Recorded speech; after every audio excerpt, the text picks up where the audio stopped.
really the Italians are being dragged down by the Romanians here, and they're trying to move the ball off the turnover, and with so many speculative passes, and the Romanians are just coming up and putting them under pressure. They'd be much better just taking advantage. It's so precious getting that turnover. Just keep the ball, set it up, and then get through a couple of phases.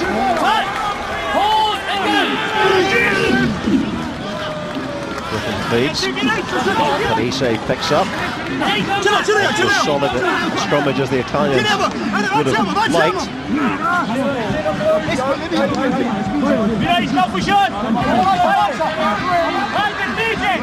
Giovanni in there. Front row working as a unit, and breaking off there is Lo Cicero. Paul Griffin interfered with. Advantage to the Italians. You can't dive over. Diving over the top again, Romania. So Bortolucci will get another opportunity if he so chooses. May go for the corner, but at this stage Tyrone points on the board.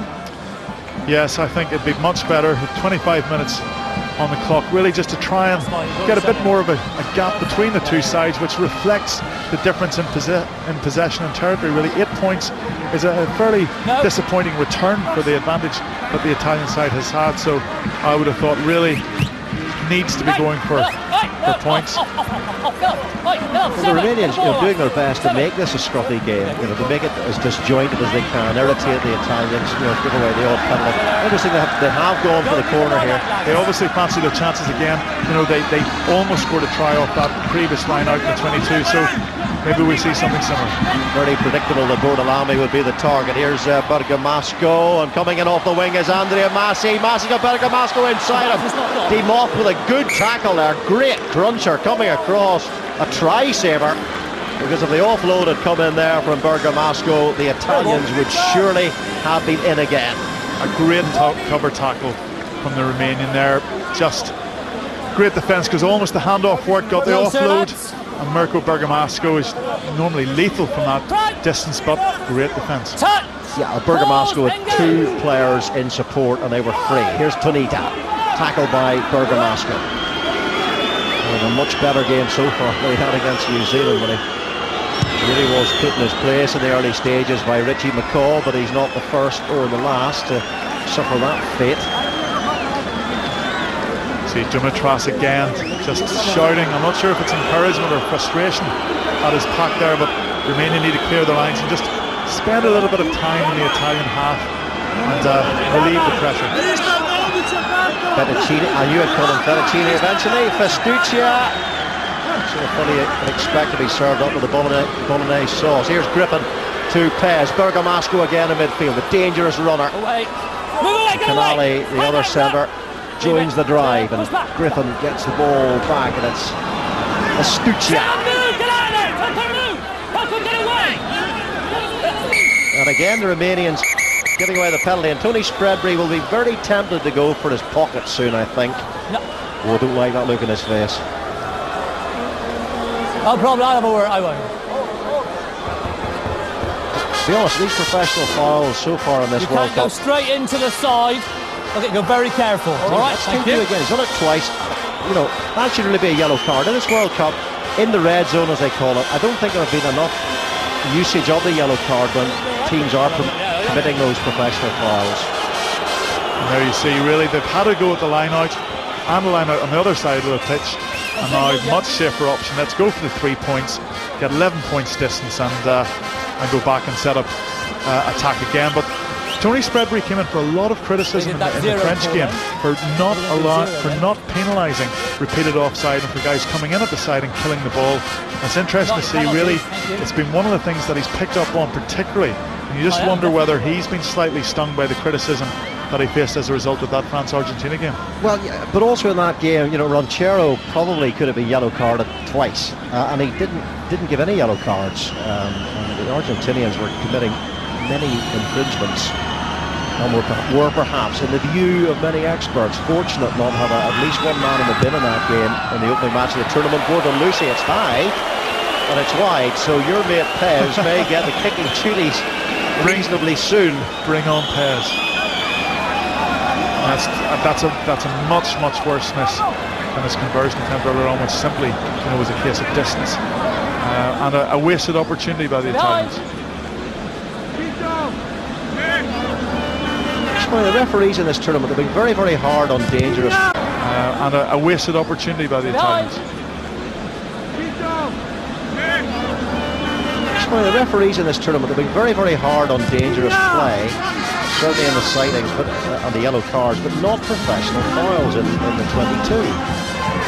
It's very strange. Anyway, Pez launches one downfield, and here's Dumitras. He hasn't got a left foot, obviously, but he's got a pretty good right one. Okie dokie. Yes, there's nothing more frustrating when you're setting up attack, you've crossed the gain line and somebody comes in and just lies all over the ball or comes in from the side. But you play the referee. The referee is like a 16th man, and if the referee lets you away with it, you do it until he stops you. Tony Spreadway there said okie dokie. I wonder what the Romanians and the Italians think that means. This time it's Parise. Now it's Griffin to Pez at out half. Bergamasco popping up in midfield. Versatile player. He's played in the wing, of course, as well as in the back row. And Griffin, and it's the winger this time, Andrea Massi Parise, in his father's old position, out in the wing. Griffin, Pez, going to Lamy. Just 10 minutes to go, 9 minutes of this first half. Italy leading by 8 points, 2-0. They've had one try disallowed, couldn't touch, and could have scored another, but for a great tackle on Bergamasco. That's a lovely offload to Griffin, and Serbu doing his best to try and rescue the ball, and he gets some help there too from Petri. And now it's Sokol, Sorin Sokol, the captain in his second World Cup.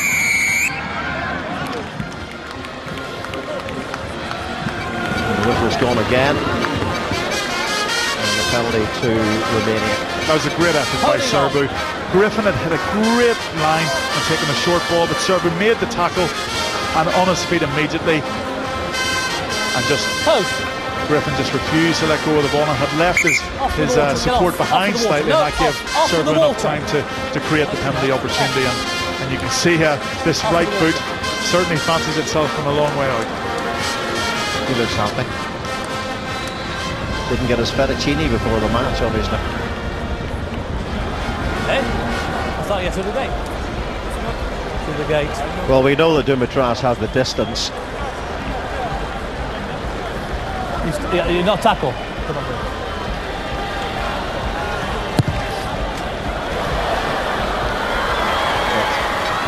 certainly not the direction.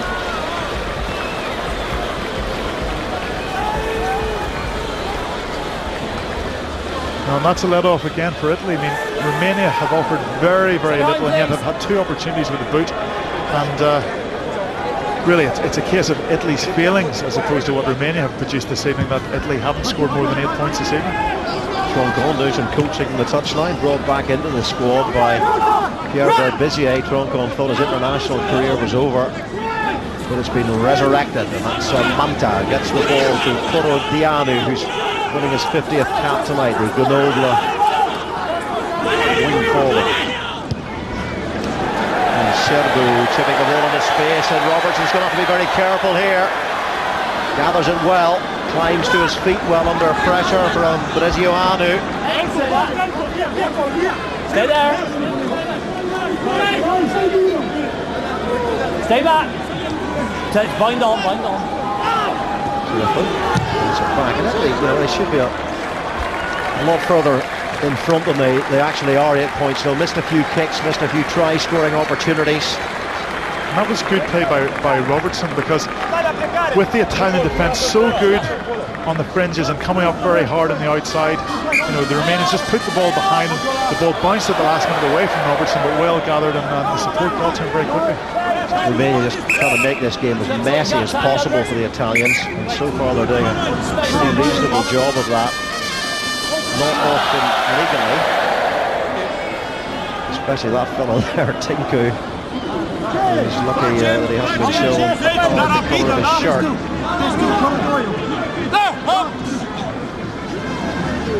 Over the top, Parise chases the ball, doesn't quite get there. That's Kane Robertson who knocked it forward.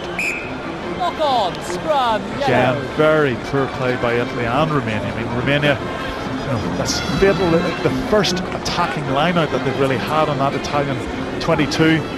Turn over the ball, and Italy just throw it away and give it away cheaply again. Hand advantage back to Romania. Crunch! Up go! Touch!